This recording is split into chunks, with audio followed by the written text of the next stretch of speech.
Indo British advanced pain clinic నొప్పి మాయం surgery దూరం ఫర్ అపాయింట్మెంట్స్ 9155515563. మిత్రులారా, ఇవాళ నేను మిమ్మల్ని అడుగుతున్నా, ఇవాళ టీఆర్ఎస్ నాయకులు, బీజేపీ నాయకులు, ముఖ్యంగా బీఆర్ఎస్ వాళ్ళు, చంద్రశేఖరరావు గారి కుటుంబం ఏ రకంగా మాట్లాడుతుండ్రో, ఏ రకంగా విమర్శిస్తుండ్రో, ఏ రకంగా తిడుతుండ్రో నిశితంగా మీరందరూ గమనించండి. 10 సంవత్సరాలు వాళ్ళు పరిపాలన చేసిండ్రు, 2 సార్లు ముఖ్యమంత్రి అయినరు. వారు ఏమి చేసిండ్రో నాకంటే మీకు ఎక్కువ తెలుసు. ఎందుకంటే ఈ మట్టిని నమ్ముకున్న మీరు, ఈ మట్టిలోనే పుట్టి మట్టిలోనే కలిసే మీరు, ఈ మట్టే శాశ్వతమని నమ్మిన మీకు రైతు రుణమాఫీ గత ప్రభుత్వంలో జరిగిందా? రైతుకు గిట్టుబాటు ధర వచ్చిందా? ఆనాడు చంద్రశేఖరరావు గారు స్వయంగా మాట్లాడిన మాటల్ని ఈనాటి రైతాంగం మర్చిపోయిందని వారు అనుకుంటున్నారా? ఆనాడు ఒరేస్తే ఉరేసుకున్నట్టే అన్నది ఈ పెద్ద మనిషి చంద్రశేఖరరావు గారు కాదా? ఇవాళ మరి నేను మిమ్మల్ని అడుగుతున్నా, మీ ద్వారా ఈ తెలంగాణ రాష్ట్ర రైతాంగాన్ని నేను అడగదలుచుకున్నా. ఆనాడు ఒరేసుకుంటే ఉరేసుకున్నా అన్నట్టు ఆనాటి ప్రభుత్వం అంటే, ఈనాడు మీరు ఒరేసుకుంటే 500 రూపాయల బోనస్ ఇస్తామని చెప్పిన మాట ఉత్తమ్ కుమార్ రెడ్డిది కాదా? ఒరేస్తే ఉరేసుకోండి అని చెప్పిన ఆనాటి పెద్ద మనిషి, మీరు వరి వేసుకోండి, వేసుకున్న వరికి 500 రూపాయల బోనస్ ఇస్తాం, మీ ఖాతాలో 3 రోజుల్లోనే బోనస్ కనక వర్షం గలగల రాలుతుంటే బీఆర్ఎస్ వాళ్ళ గుండెల్లో పిడుగులు పడుతున్నట్టుగా ఉన్నది. మిత్రులారా, ఇవాళ కాళేశ్వరం కట్టినా అన్నాడు, పాలమూరు రంగారెడ్డి ఎత్తిపోతలు చేపట్టిన అన్నాడు. ఇప్పటి వరకు 10 సంవత్సరాలలో ఆనాటి చంద్రశేఖరరావు గారు కేవలం సాగునీటి ప్రాజెక్టుల కోసం, కాంట్రాక్టర్ల కోసం 1,83,000 కోట్ల రూపాయలు ఖర్చు పెట్టిండు. అందులో కాళేశ్వరానికి 1,02 కోట్ల రూపాయలు, 1,02,000 కోట్ల రూపాయలు ఖర్చు పెట్టిండు. 1,02,000 కోట్ల రూపాయలు ఖర్చు పెట్టి ఆనాడు పండిన పంటను కాళేశ్వరం నీళ్లతో పండించిన అని గొప్పలు చెప్పుకున్నాడు. వారు చెప్పుకున్నప్పుడు మేమేం అనలేదు. కానీ వారు కట్టిన ప్రాజెక్టులు సుందిల్ల కావచ్చు, మేడిగడ్డ కావచ్చు, అన్నారం కావచ్చు, ఈ బ్రిడ్జ్లు, బారేజీలు కుప్పగూలిపోయి చుక్క నీరు లిఫ్టులు చెయ్యకపోయినా, ఈనాడు కాంగ్రెస్ పార్టీ అధికారంలోకి వచ్చిన తర్వాత కాంగ్రెస్ పార్టీ కట్టిన ప్రాజెక్టులు, అది జూరాల కావచ్చు, శ్రీశైలం కావచ్చు, నాగార్జున సాగర్ కావచ్చు, నెట్టంపాడు కావచ్చు, కోయిల్ సాగర్ కావచ్చు, శ్రీరామ్ సాగర్ కావచ్చు, మంజిరా కావచ్చు, లేకపోతే శ్రీపాద ఎల్లంపల్లి కావచ్చు, ఇందిరా సాగర్ కావచ్చు, సీతారామ సాగర్ కావచ్చు, ఈ ప్రాజెక్టులన్నీ ఆనాడు కాంగ్రెస్ పార్టీ కట్టి ఆ ప్రాజెక్టుల ద్వారా నీళ్లు ఇచ్చి వరుణుడు కర్ణిస్తే ఈ సంవత్సరం కాళేశ్వరం లేకపోయినా, చుక్క నీరు ఇవ్వకపోయినా 1,53,00,000 మెట్రిక్ టన్నులు చరిత్రలోనే స్వతంత్రం వచ్చినప్పటి నుంచి ఈనాటి వరకు 75 సంవత్సరాలలో ఏ రాష్ట్రం ఉత్పత్తి చేయనంత ఉమ్మడి రాష్ట్రం 23 జిల్లాలు. ఇవాళ ఆంధ్రప్రదేశ్లో ఉన్న 13, తెలంగాణలో ఉన్న 10, ఉమ్మడి 23 జిల్లాలలో కూడా ఒక పంటకు 1,53,00,000 మెట్రిక్ టన్నుల వడ్లు ఎన్నడూ పండలే.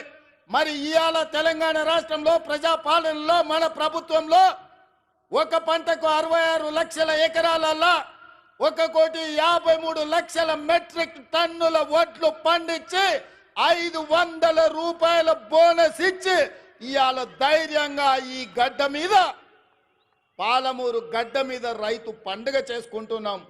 మనకు రైతు పండుగ చేసుకునే హక్కు లేదని బీఆర్ఎస్ వాళ్ళు అంటుండ్రు. మీరు ఒక్కసారి ఆలోచన చేయండి మిత్రులారా. 10 సంవత్సరాలు, మొదటి 5 సంవత్సరాలు 1,00,000 రూపాయల రుణమాఫీ చేస్తా అన్నాడు. 4 విడతలు అన్నాడు, మిత్తి నేనే కడతా అన్నాడు. ఆయన కట్టిన దాంట్లో అసలు కంటే మిత్తికే ఎక్కువైంది. 2018 నుంచి 2023 వరకు మళ్ళీ 1,00,000 రూపాయల రుణమాఫీ చేస్తా అన్నాడు. మొదటి 4 సంవత్సరాలు అన్నా పైసా కూడా ఇవ్వలే.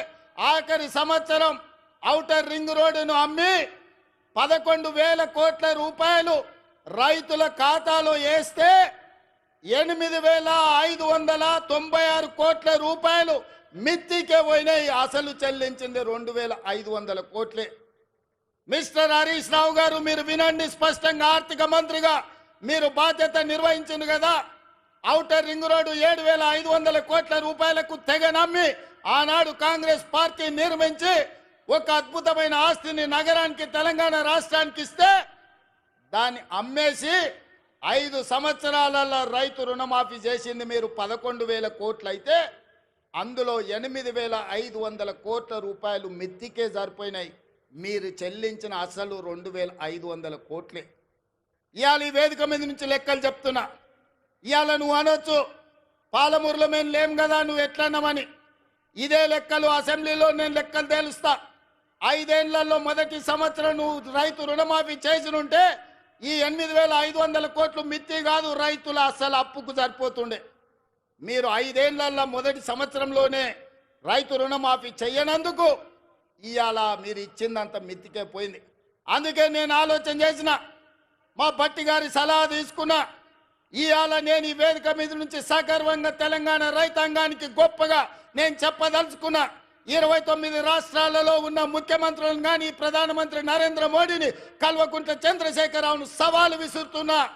ఈ దేశంలో స్వతంత్రం వచ్చినప్పటి నుంచి ఏ రాష్ట్రమైనా 10 నెలల్లో 25 రోజుల్లో 22,22,062 రైతు కుటుంబాలకు 17,869 కోట్ల రూపాయల రుణమాఫీ చేసిన చరిత్ర ఈ దేశంలో ఉన్నదా అని నేను అడుగుతున్నా. చర్చలకు మీరు సిద్ధంగా ఉన్నారా నరేంద్ర మోడీ గారు అని నేను అడుగుతున్నా. నరేంద్ర మోడీ గారు వస్తారా చర్చకు? కల్వకుంట్ల చంద్రశేఖరరావు గారు వస్తారా? మీరిద్దరు కలిసి రాండి. ఈరోజు మా భట్టి గారు మా చేతుల మీదుగా, మా ఆడబిడ్డల చేతి మీదుగా 3,13,000 కుటుంబాలకు 2,747 కోట్ల రూపాయలు 4వ విడత రైతు రుణమాఫీ చేసిన. మొత్తంగా 25 లక్షల రైతు కుటుంబాలకు 21,000 కోట్ల రూపాయల రైతు రుణమాఫీ మొదటి సంవత్సరంలో చేసిన ప్రభుత్వం, ప్రజా పాలన ఈ దేశంలో ఉన్నదే అంటే అది తెలంగాణ. ఈ తెలంగాణ రాష్ట్రం రైతులకు రుణమాఫీ చేసిందంటే సోనియమ్మ ఆశీర్వాదంతో, రాహుల్ గాంధీ గారు ఇచ్చిన గ్యారంటీతో చేసినామని నేను చెప్తున్నా. అందుకే ఇవాళ బీజేపీ నాయకులను, బీఆర్ఎస్ నాయకులను ఒకరొక్కరికి వస్తారో అందరు కలిసి వస్తారో, ఎట్లొస్తారో అట్లా రాండి. అసెంబ్లీలో తేలుద్దామా, పాలమూరు గడ్డ మీద తేలుద్దామా. మొదటి సంవత్సరంలో 25 లక్షల రైతు కుటుంబాలకు 21,000 కోట్ల రూపాయల రైతు రుణమాఫీ చేసిన పేటెంట్ కాంగ్రెస్ పార్టీ గ్యారంటీ అని నేను చెప్పదలుచుకున్నా. గ్యారంటీల గురించి మాట్లాడాల్సి వస్తే స్వతంత్రం వచ్చినప్పటి నుంచి దళితులకు, గిరిజనులకు, ఆదివాసీలకు, బలైన వర్గాలకు భూ పంపకాలు చేసి అసైన్మెంట్ పట్టాలు ఇవ్వడం ద్వారా ఆ గ్యారంటీ మాది. రైతులను ఆదుకున్న చరిత్ర మాది. రైతు రుణమాఫీ చేసిన చరిత్ర మాది. కనీసం మద్దతు ధర తీసుకొచ్చిన చరిత్ర మాది. ఇవాళ రైతులకు రుణమాఫీ చేసిన చరిత్ర మాది.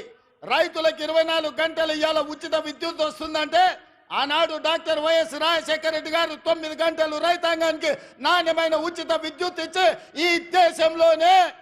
ఈ దేశంలోనే రైతులకు ఉచిత విద్యుత్ ఇవ్వడం కాంగ్రెస్ పార్టీ పేటెంట్ అని నిరూపించుకున్న చరిత్ర కాంగ్రెస్ పార్టీది. రైతు బీమా కనిపెట్టింది కాంగ్రెస్ పార్టీ. రైతులను ఆదుకున్నది కాంగ్రెస్ పార్టీ.